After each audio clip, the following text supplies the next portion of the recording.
The ongoing situation in Israel is something that has concerned the world. The terror attacks by Hamas has been a shocking development for the region and across the world. With me is the spokesperson of the Israeli Defense Forces. So welcome to WION. My first question to you is if you can detail as to the preparations which has been done by the IDF to deal with Hamas. Now, we know that there has been build-up at the border with Gaza. So do we expect a ground offensive very soon?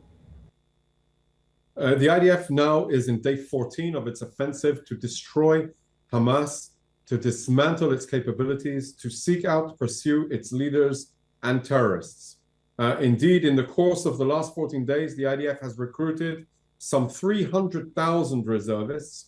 Their role, if instructed to, will be across the various services of the IDF and also including the ground offensive. If the ground offensive is instructed and approved by the government, we will be prepared to mobilize. The reservists are now being equipped and trained and given specific tasks in anticipation for that ground offensive, and that is what they are preparing for. Indeed, it does appear that that is the way forward. But we are, as I said, waiting for the green light from the government in order to mobilize. Currently, we are striking Hamas in its entirety, seeking out its leaders, destroying its operational capabilities, its command and control positions, and of course, hunting down its leaders and the perpetrators of the atrocities of the 7th of October.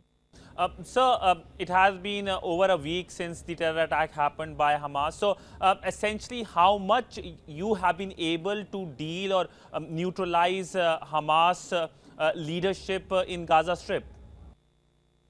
We have struck and targeted hundreds of different targets, including leaders, including terrorists, including planners, including operators, including the cabinet of Hamas's terrorist government.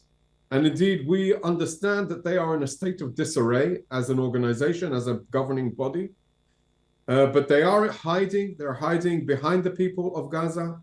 They are willing to sacrifice the people of Gaza because they have no regard for human life, Israeli or Palestinian.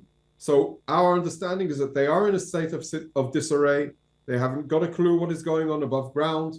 They will definitely be in shock when we get to them, but we are determined to defeat them. We did not open this war, but we will win it. So right now we have seen the front which is open is the southern front. You are dealing with Hamas, but it looks like increasingly the northern front is also opening up with Hezbollah planning some kind of offensive or attack. How do you plan to deal with Hezbollah if it plans to open the northern front as well? Absolutely. We've seen over the last 14 days a constant increase in hostilities by Hezbollah and other terrorist organizations operating in Lebanon. We've seen anti-tank guided missiles fired at us. We've seen mortar rounds.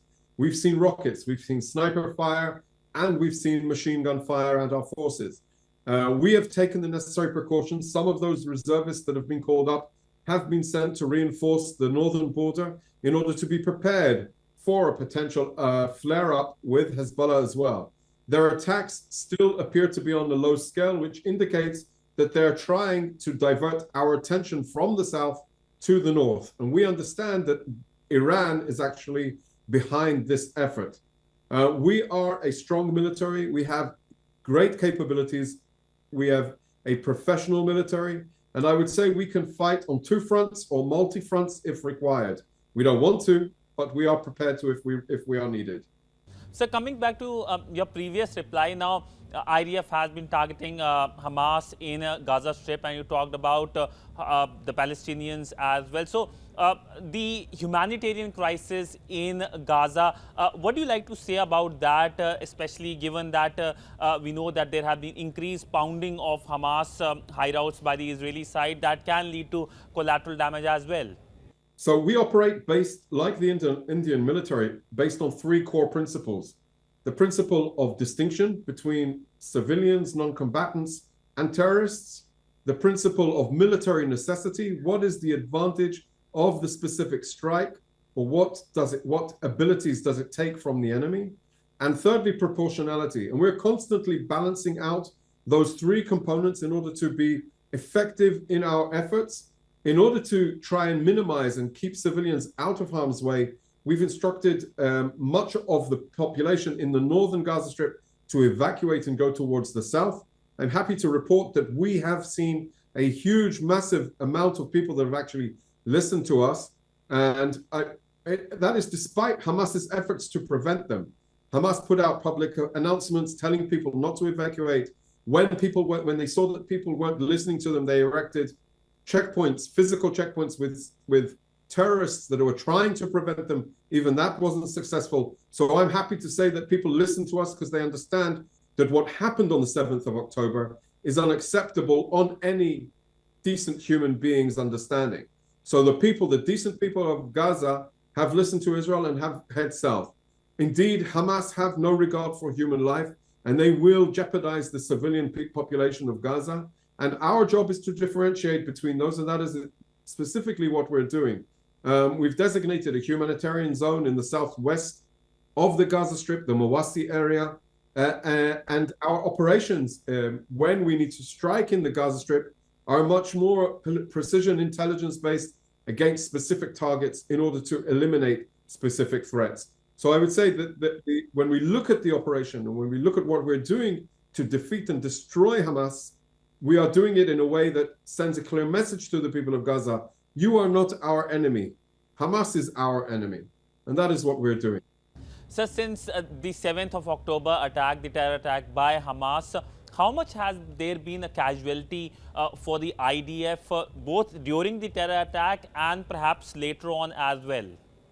So we have, I think the last number is 304 is IDF fatalities in this attack. Of course, there are 203 hostages being held by Hamas.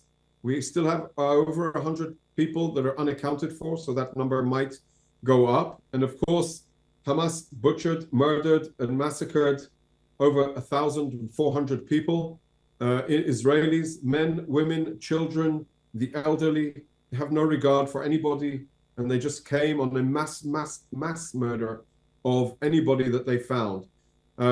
In that time, they've also fired some 7,000 rockets at Israel and jeopardized Israeli security, safety, and the safety of the people from Haifa in the north all the way down to the south. And they're continuing their attacks against us, and we are continuing our strikes against them. I can say that we are, every time we meet a terrorist on the ground, the terrorist is killed in the exchange. That is what we are doing. We are restoring safety and security. I can say even yesterday, we still found a Palestinian terrorist in Israel's territory 13 days after the initial attack. So we are currently securing the border, closing the breaches that they penetrated through, preventing terrorists from escaping back to the Gaza Strip, and preventing further infiltration from the Gaza Strip into Israeli communities. Sir, it has been more than 1 week since the attack happened. We were in Tel Aviv, we were in southern Israel just earlier this week.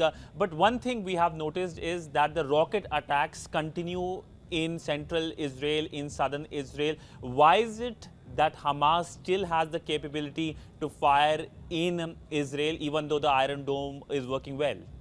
Well, of course, the Iron Dome isn't foolproof, but it is a very effective mechanism in order to safeguard and save civilians.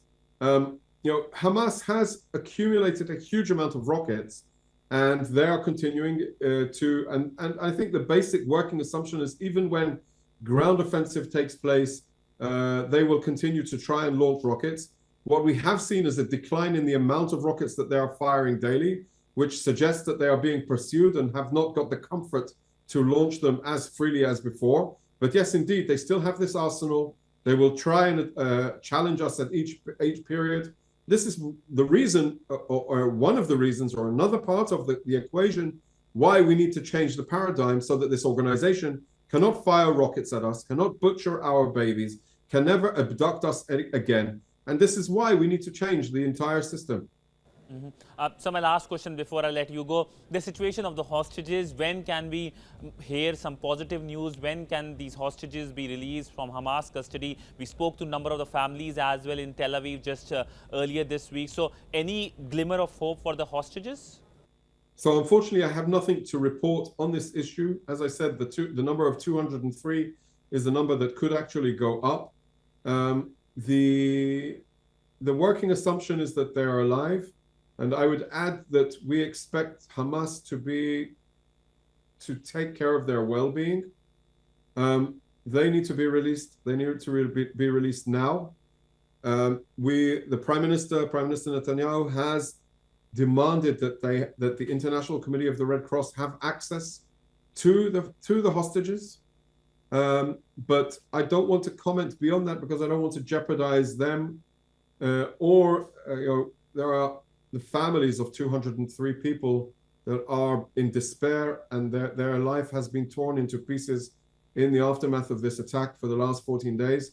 So I don't want to comment on that and jeopardize anything that could actually bring them home. Well, thank you so much, sir, for speaking to WION, and we can only hope that everyone remains safe. Thank you so much, sir, for speaking to WION.